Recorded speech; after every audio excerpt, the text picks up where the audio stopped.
வணக்கம் மக்களே, welcome to MBS family. இன்றைக்கி நம்ம சேனலில் என்ன விளாக் பார்க்க போகிறீங்க அப்படின்னா, முன்னாடியே எந்த விளாகும் நம்ம ப்ரிப்பேர் பண்ணலை, இப்போது உடனே எடுத்து தான் போஸ்ட் பண்ணுறேன். என்ன விளாக் அப்படின்னு பார்த்தீங்க அப்படின்னா, சட்னி, முள்ளங்கி சட்னி. முழங்கால் வலிக்கு முள்ளங்கி சட்னி ரொம்ப நல்லது அப்படின்னு சொல்லிட்டு நான் தான் சொல்கிறேன். இல்லை, உண்மையே முழங்கால் வலிக்கு நான் சாப்பிட்டது அனுபவிச்சிருக்கேன். கைகால் முழட்டில் வலிக்கும்போது ஒரு வாரத்துக்கு கண்டிப்பாக முள்ளங்கி சாம்பாரில் எல்லாம் சாப்பிட்டு பார்த்தோம்னா அது ஒரு நல்ல எஃபெக்ட் இருக்கும். நான் உனக்கு சொன்னது இல்லையா லூஸு? அப்படியா? நல்லா இல்லை, நான் சும்மா ஓரளவுக்கு தான் சொன்னேன். முள்ளங்கி உடம்புக்கு நல்லது தான். சட்னி எப்பயாவது செய்வேன்.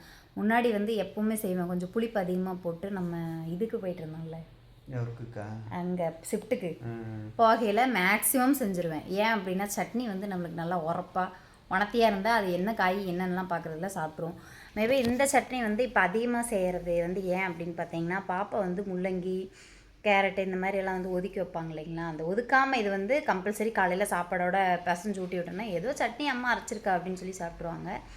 இன்றைக்கி அந்த ரெசிபி தான் எப்படி செய்யலாம் அப்படிங்கிறது மேக்ஸிமம் செஞ்சுருப்பீங்க. ஒரு 2-3 பேர் கமெண்ட்டில் கேட்டிருந்தீங்க. முந்தானேத்தோ என்னமோ நேற்று போட்டிருந்த விலாகில் ஷார்ட்ஸில் பாப்பாவுக்கு முள்ளங்கி சட்னி செஞ்சுருக்கோம் அப்படின்னு சொல்லங்காட்டி அந்த விளாக் போடுங்க அப்படின்னு சொல்லியிருந்தீங்க. வாங்க இன்றைக்கி அந்த ரெசிபி விளாக் தான் பார்க்க போகிறோம். புதுசாக யாராவது நம்ம சேனல் பார்த்துட்ருக்கீங்க அப்படின்னா வீடியோக்குள்ளே போய் பாருங்கள். வீடியோ பிடிச்சிருந்தா லைக் பண்ணுங்கள், ஷேர் பண்ணுங்கள், கமெண்ட் பண்ணுங்கள், மறக்காம நம்ம சேனலை சப்ஸ்கிரைப் பண்ணி சப்போர்ட் பண்ணுங்கள். தேங்க்யூ ஃபார் வாட்சிங். கமெண்ட்டுக்கு பக்கத்தில் ஹைப்னு பாயிண்ட் இருக்கும், மறக்காமல் அந்த பாயிண்ட்டு கொடுங்க. வாங்க இப்போ வீடியோக்குள்ளே போகலாம். ஆனால் நான்லாம் பாரு, சின்ன பையனாக இருக்கும்போது முள்ளங்கி சாப்பிடவே மாட்டேன். ஆனால் இப்போ முள்ளங்கிலாம் கொடுத்தா ஃபுல்லாக சாப்பிடுவேன். நான்லாம் சின்ன பிள்ளையாக இருக்கும் போதுலாம் இல்லை, நான் எப்போவுமே முள்ளங்கி சாப்பிட மாட்டேன். பாப்பா கன்ஃபார்ம் ஆனதுக்கப்புறம் தான் சாப்பிட ஆரம்பித்தேன். அப்புறம் இடையிலையும் சாப்பிடல, எனக்கு பிடிக்கல. இப்போ திருப்பி ஸ்டார்ட் பண்ணிட்டேன். ஏன் அப்படின்னு பார்த்தீங்கன்னா, கை காலில் நோவு செத்து போகிற மாதிரி இருக்குது, ஒன்றும் பண்ண முடியல. வழியில் மாற்றம் மருந்துக்கிறது காய்கறியை சாப்பிட்றலாம் அப்படின்னு சொல்லிட்டு தான் இப்போ திருப்பி ஸ்டார்ட் பண்ணியாச்சு. எல்லாம் எடுத்து ப்ரிப்ரேஷனாக வச்சுருக்கேன். வாங்க இப்போ வீடியோக்குள்ளே போகலாம். ஆன் பண்ணிட்டீங்களா? ஆன் பண்ணி 1/4 மணி நேரம் ஆச்சு. மண்டே பார்த்துட்டு இருக்கிறேன். வாங்க என்னென்னலாம் நான் எடுத்து வச்சுருக்கேன் அப்படின்னு சொல்லிட்டு காமிக்கிறேன். முள்ளங்கி சட்னிக்கு என்னெல்லாம் போடலாம் அப்படின்னா, ஃபஸ்ட்டு முள்ளங்கியை குட்டி குட்டியாக கட் பண்ண வேண்டாம். இப்படி துருவி வச்சுக்கோங்க, ஓகேவா? இப்படி நம்ம துருவி வச்சுக்கலாம். இப்படி துருவிக்கிற என்ன காரணம்னா, உங்களுக்கு அந்த பச்சை ஸ்மெல் வணக்கினாலும் போயிடும், கண்டுபிடிக்க முடியாது முள்ளங்கி தான் அப்படின்னு சொல்லிட்டு. இதில் பார்த்தீங்கன்னா கொஞ்சமாக உளுந்து, வெள்ளை உளுந்து, கடலைப்பருப்பு, சீரகம், மிளகு, கொஞ்சமாக வரமிளகா வச்சுருக்கேன். இது கொஞ்சம் கருப்பு உளுந்து எடுத்து வச்சுருக்கேன். அதோட கொஞ்சமாக புளி, அப்புறம் வெங்காயம், பூண்டு, தக்காளி, கொத்தமல்லி, கொஞ்சம் கருவேப்பில் அங்கே தூக்கி வீசியிருக்காரு. இவரத்தை பொரிச்சிட்டு வர சொன்னேன். இதெல்லாம் தான் எடுத்து வச்சுருக்கேன்.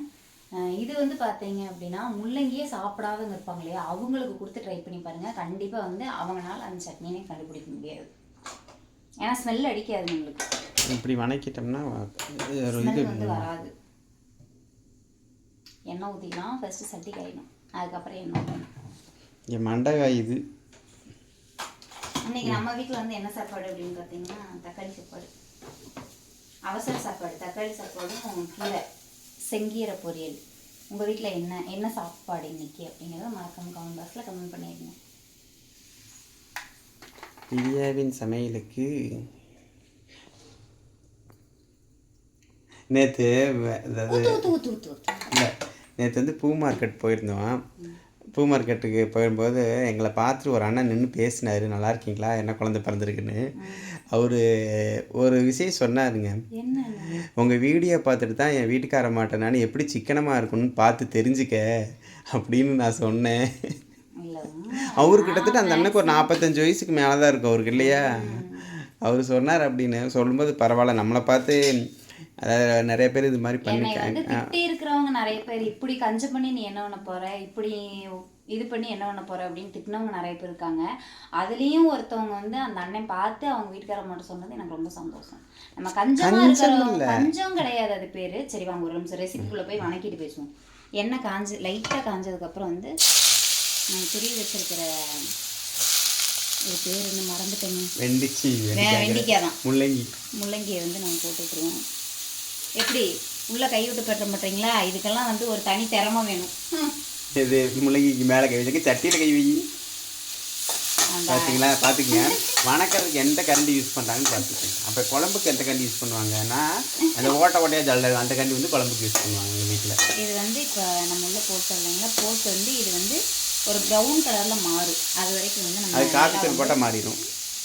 அது வரைக்கும் வந்து வணக்கி விடுவோம். இப்போ வந்து நம்ம பேச்சுக்கு வருவோம். என்ன அப்படின்னு பார்த்தீங்கன்னா அது கஞ்சம் கிடையாது. அது பேர் ஓகே, நல்லா தெரியுமா? அது பேர் கஞ்சம் கிடையாது. அனாவசியமான செலவுகள் வந்து நாங்கள் பண்ண மாட்டோம். பார்க்கறக்கு அப்படிதான் தெரியும், பட் ஆனால் நாங்கள் செலவு பண்ண மாட்டோம். செலவே பண்ண மாட்டோமா அப்படின்னு கேட்டால் பண்ணுவோம். எங்கள் தேவை என்னவோ எதுக்காக தேவையோ அந்த செலவு நம்மளுக்கு தேவையா தேவையில்லையாங்கிறத ஒரு தடவை யோசிச்சுட்டு அதுக்கப்புறம் பண்ணுவோம். இந்த ஒரு ட்ரெஸ்ஸு இதுக்கெல்லாம் வந்து செலவு பண்ணுறீங்க அப்படின்னு சொன்னால் வருஷத்தில் 4 நோண்டி வருது. அந்த 4 நோண்டிக்கு ட்ரெஸ்ஸு கம்பல்சரி எல்லாருமே எடுப்போம். நம்ம எடுக்கிறது வந்து பார்த்தீங்கன்னா ஒரு 650 ரூபா 700 ரூபாக்குள்ளே இருக்கும். ஆனால் வந்து அதை பார்க்கும் போது ரிச் லுக்கு எது கொடுக்குமோ அந்த மாதிரி பார்த்து நம்ம வாங்கணும். ஓகேங்களா? அவ்வளோதான் மேட்ரு, வேற ஒன்றும் பெரிய மேட்ருலாம் கிடையாது. அதே மாதிரி சமையல் இந்த இது ஒரு தடவை போய் 5000 ரூபாய்க்கு நான் வாங்கிட்டு வந்துட்டேன் அப்படின்னா அது மேக்ஸிமம் குறைஞ்சபட்சம் ஒரு 6-7 மாதத்துக்கு ஓட்டுறதுக்கு தான் நான் பார்ப்பேன். அதுக்கு இடையில எனக்கு அது வேணும் இதுன்னு நான் கேட்க மாட்டேன். அதிகமாக அதாவது 2 மாதத்துக்கு ஒரு தடவை 2 தடவை மாதத்துக்கு ஒரு தடவை வாங்கினா ஆயில் மட்டும்தான். அது 1.5 மாதம் வந்துடும். 1 மாதம் 1.5 மாதம் வந்துடுமா? அதுவுமே வந்து இப்போ வந்து ரொம்ப இந்த ஆயில் வந்து குழந்தைக்கு கொடுங்க நீங்கள் சாப்பிட்ற. ஓகே, நல்லெண்ணெய் கடலெண்ணெய் வந்து செக்கெண்ணெய் வந்து ஏன் சேர்த்திக்க சொல்கிறோம் அப்படின்னா உங்களுக்காக கிடையாது, குழந்தைகளுக்காக கொடுங்க. பையன் பெருசாகணும், அவனுக்கு வந்து கொடுக்கணும், எண்ணெய் வந்து கொஞ்சம் மாற்றுங்க அப்படின்னு சொன்னதுனால இப்போ ரீசெண்டாக குழந்தை பிறந்ததுக்கப்புறம் நல்லெண்ணெய்க்கும் கடலெண்ணெய்க்கும் மாறி இருக்கும். அது வந்து பார்த்திங்கன்னா ரீஃபண்ட் ஆயில், அதையும் இடையில வந்து நம்ம சேர்த்துக்கிறோம். அது ரொம்ப நேரம் நல்ல ஆயிலையும் வாங்கினாலும் அது ரேட்டு ஓவராக இருக்குதுங்க. ஆயில் வாங்குறதுக்கே தனியாக சம்பாதிக்கணும். இப்போ வந்து இவர் ஏன் இப்போ தெரிஞ்சுக்கிட்டாரு, ஆமாம் நம்ம வந்து இது வந்து கொஞ்சம் சேர்த்துக்கணும் அப்படின்னா அவருக்கு வந்து இப்போ கை வலியெலாம் இருக்கு இல்லைங்களா? ரொம்ப வந்து இப்போ கை வலி, உடம்பு வந்து இப்போ வயசாகுது அப்படிங்கிறது இன்னொரு பக்கம். வயசாகி இன்னும் நல்லா ஹெல்த்தியாக இருக்கிறவங்கலாம் நிறைய பேர் இருக்காங்க. இப்போ அவருக்கு வந்து ரொம்பவே முடியல மாமாவுக்கு. இந்த முட்டி வலி, இங்கே கை வலி, முழங்கால் வலி அப்படின்னு சொல்லிட்டு அவருக்கு இருக்குது. ஓகே, எனக்கும் வந்துருச்சு. ஏன் அப்படின்னே தெரியல. கால்சியம் டேப்லெட் சாப்பிட்றோம். இப்போ தானே சாப்பிட்ற? நம்ம நேற்று தான் சாப்பிட்றேன். ஒரு நாள் சாப்பிட்டு போட்டு கால்சியம் சாப்பிட்றேன். ஒரு மாதம் கண்டினியூவாக சாப்பிடணும். இன்னைக்கு வந்து சாப்பாடு சாப்பிடல, சாப்பிட்டு நேற்று இன்னைக்கு கால்சியம் சாப்பிட்டா இல்லையே. நைட் சாப்பிட்டேன் அந்த ஒயிட் கலர் மாத்திரை சாப்பிடணும். இப்போ வந்து மதியானம் அந்த ஒயிட் கலர் மாத்திரை, காலையில் ஒரு நாளைக்கு 2 மாத்திரை சாப்பிடணும். அது வந்து கால்சியம் மாத்திரை ஒன்று சாப்பிட்டா போதும். அது போக நம்ம இது சாப்பிட முடியாது. டென்ஷன் இது வேற வேக மாட்டேங்குது சீக்கிரம். ஐயோ கேஸ் முடிஞ்சு போச்சா? ஐயோ கேஸ் இன்னும் இது பண்ணலை. இன்றைக்கி தான் அனுப்பியிருக்கிறாங்க, நேற்று தான் அனுப்பியிருக்காங்க. அதை நான் இதை எடுத்து கொண்டு வந்து கொடுக்கணும். எப்போ போகிறது? அடுத்த வாரம் தான் போக முடியும்னு நினைக்கிறேன். இது வந்து பார்த்தீங்கன்னா இந்த அளவுக்கு உங்களுக்கு அது அப்படியே லைட்டாக கலர் மாறி இருக்குங்களா? இப்போ வந்து ஸ்மெல் வந்து சுத்தமாகவே இருக்காது. இதில் அந்த முள்ளங்கி ஸ்மெல் வந்து 70% இருக்காது. இது இப்படியே ஓரங்கட்டிட்டு ஓரங்கட்டணும்னா இது வேறு பிளேட்டுக்கு மாற்றலாம். மாற்றினீங்கன்னா பிளேட்டு ஃபுல்லாக எண்ணெய் ஏறும், அந்த எண்ணெய் வேஸ்ட் ஆகிடும். அப்படி பண்ணக்கூடாது. அதனால் வந்து அப்படியே ஓரங்கட்டினீங்கன்னா அந்த எண்ணெயெல்லாம் வடிஞ்சு வந்துடும். ஃபஸ்ட்டு கருப்பு உளுந்து போட்டுக்கலாம்.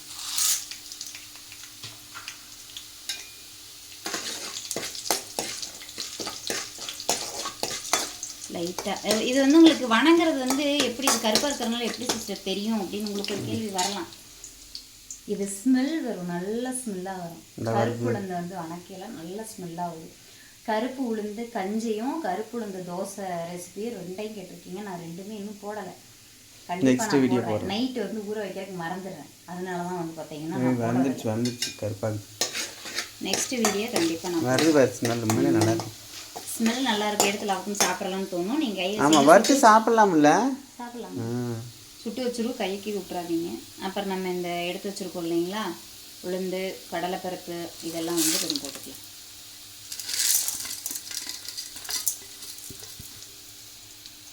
அதே எண்ணெயிலேயே லைட்டாக காட்டி விடலாம். பார்த்துக்குங்க, ஏன்னா லைட்டாக வந்து கருகுன மாதிரி ஆயிடும். சிம்லேயே வச்சு வறுத்துக்கலாம்.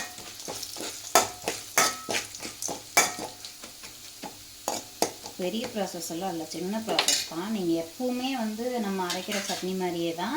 ஃபஸ்ட்டு என்ன நீங்கள் வந்து இந்த இதையை வந்து வறுத்துக்கிறோம். முள்ளங்கியை வந்து ஃபஸ்ட்டு நம்ம அதை நல்லா வறுத்துட்டு அதே எண்ணெயில் இதை வணக்கிறதுனால டேஸ்ட் வந்து நமக்கு சூப்பராக இருக்கும். சப்பாத்தி, தோசை, இட்லி, தொக்கு தொக்கு இது வந்து நம்ம சாப்பாடு இந்த சாப்பாடு தக்காளி சாப்பாடு வெறும் சாப்பாடுக்கு சூப்பராக இருக்கும். வெறும் சாப்பாடுக்கும் சூப்பராக இருக்கும். இந்த நேற்று தோசைக்கெல்லாம் சட்னியாக வச்சுக்கலாம். செஞ்சு பாருங்கள், கண்டிப்பாக செஞ்சு பார்த்துட்டு எனக்கு கமெண்ட் பாக்ஸில் கமெண்ட் பண்ணுங்கள். இது ஓகேவா வந்து இது போட்டுருங்க. தேங்காய் வேணுன்னா நீங்கள் யூஸ் பண்ணிக்கலாம். நான் வந்து தேங்காய் போட மாட்டேன். தேங்காய் போட்டால் அது ஒரு டேஸ்ட்டாக இருக்கும். அது ஒரு டேஸ்ட்டாக இருக்கும். இது வந்து ஒரு டேஸ்ட்டாக சொன்ன தேங்காய் ஊற்றினா இன்னும் சாப்பிட்றதுக்கு நல்லாவும் இருக்குன்னு நினைக்கிறேன். தெரிஞ்சு தேங்காய் போடலாம். நம்ம வீட்டில் ஆள் கம்மிங்களும் சட்னி தேங்காய் போட்டால் நிறைய ஆயிரும். எங்களுக்கு அளவாக இருந்தாவே போதும். வணங்கி வச்சா இப்போ வந்து நம்ம புளி, கருவேப்பிலை, பூண்டு,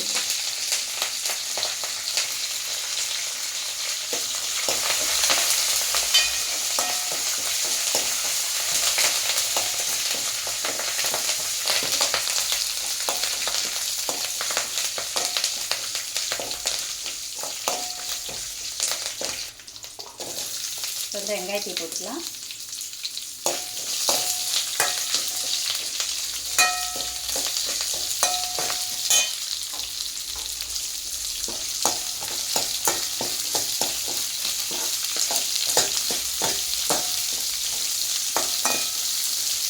வெங்காயம் நல்லா வணங்கட்டும். அதுக்கப்புறம் வந்து தக்காளி போடுவாங்க. வணங்கட்டும். இப்போ வந்து பார்த்தீங்கன்னா நம்ம தக்காளி போட்டுக்கலாம். அவ்வளோதான், முள்ளங்கிற சேர்த்து காட்டிக்க வேண்டியது. இதை ஒரு 2 பரட்டிட்டு கையோட முள்ளங்கியும் இது கூட சேர்த்து பரட்டி விட்டுடலாம்.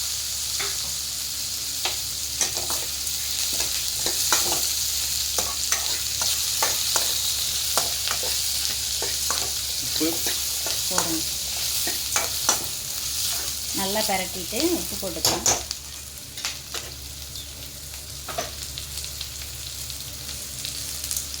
தேவையான அளவு கல்லுப்பு தானே போடுறாங்க.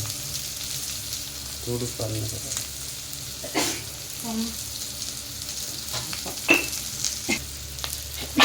இப்போ வந்து பார்த்தீங்கன்னா கொத்தமல்லி கட் பண்ணி போட்டுக்கலாம். கொத்தமல்லி ஃப்ளேவர் வந்து எனக்கு நிறைய பிடிக்கும். அதனால் வந்து பார்த்தீங்கன்னா சௌரியத்துக்கு போட்டுருவா. சௌரியத்துக்கு போட்டுருங்க. எல்லா சட்னிலையும் போடுவோம். இந்த சட்னிக்கு தான் கிடையாது. ஆமாம், எனக்கு கொத்தமல்லி ஃப்ளேவர் ரொம்ப பிடிக்கும். அது வந்து வணக்கினா துளியுண்டாயிரும். போடுறதுக்கு உங்களுக்கு நிறைய அந்த மாதிரி இருந்துச்சு பார்த்தீங்களா, இருக்கிற இடமே காணும் போச்சு. அவ்வளோதான், நல்லா வணங்கிடுச்சு. தக்காளி மட்டும் வந்து பார்த்தீங்கன்னா எனக்கு கொஞ்சம் நல்லா வணங்கட்டும்.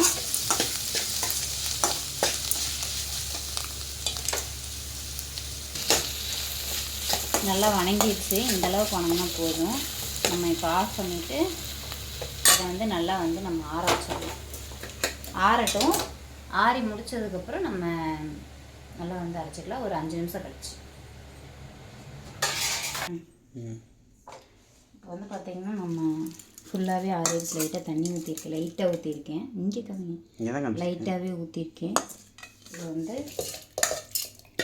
மிக்சியில் போட்டு நம்ம நல்லா அரைச்சி எடுத்துக்கலாம். இந்த தண்ணியே போதும். இதுக்கு மேலே தண்ணி வந்து ஊற்ற வேண்டாம். இப்போ அரைச்சிட்டு காமிக்கிறேன், சரிங்களா? அரைச்சாச்சு. சட்னி ரெடி.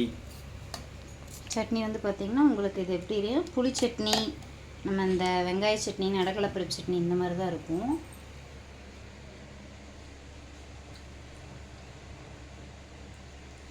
செம்மையாக இருக்கும். இட்லிக்கெல்லாம் சாப்பிட்டோம்னு வச்சுக்கோங்களேன், சூப்பராக இருக்கும். இட்லிக்கு வச்சுட்டு நல்லா பிசைஞ்சு சாப்பிட்றது, நம்ம சாப்பாட்டுக்கு வச்சு சாப்பிட்றது சூப்பராக இருக்கும். இந்த மீன் இல்லை இல்லை, நீயே சாப்பிடு. இப்போ தானே சாப்பிட்டேன். கொடு, அப்படி அப்படி அப்படி கொடு, அப்படி கொடு. கையிலலாம் தரக்கூடாது. கையில் படாமல் எடுத்து தினமும் சொல்லுவாங்கல்ல, கையில் படாமல் எடுத்து வாயில் படாமல் நாக்கில் படாமல் நாக்கில் படாமல். நல்லா இருக்கா? நல்லா உரப்பாக இருக்குல்ல. நல்லா அந்த ஒரு 2 மிளகாய் எச்சா போட்டு செஞ்சோம் அப்படின்னா தோசை இட்லிக்கு அல்டிமேட்டாக இருக்கும்.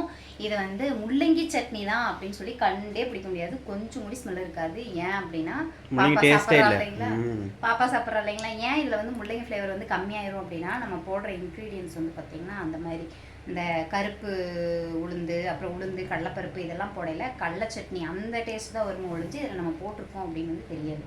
சூப்பராக இருக்கும். ட்ரை பண்ணி பாருங்கள். ட்ரை பண்ணி பார்த்துட்டு மறக்காமல் கமெண்ட் பாக்ஸில் கமெண்ட் பண்ணுங்கள். இந்த விலாகை இதோட முடிச்சுக்கலாம். நெக்ஸ்ட் விலாகு கண்டிப்பாக உளுந்து தோசையோ இல்லாட்டினா உளுந்து கஞ்சி வந்து கண்டிப்பாக நான் வந்து போஸ்ட் பண்ணுறேன். இந்த விலாக் இதோட முடிச்சுக்கலாம். இப்போ சரி நம்ம சேனல் பார்க்குறீங்கன்னா வீடியோக்குள்ளே போய் பாருங்கள். வீடியோ பிடிச்சிருந்ததுன்னா லைக் பண்ணுங்கள், ஷேர் பண்ணுங்கள், கமெண்ட் பண்ணுங்கள். மறக்காம நம்ம சேனலை சப்ஸ்கிரைப் பண்ணி சப்போர்ட் பண்ணுங்கள். நெக்ஸ்ட் ஒரு விலாகில் பார்க்கலாம். பாய், டாடா.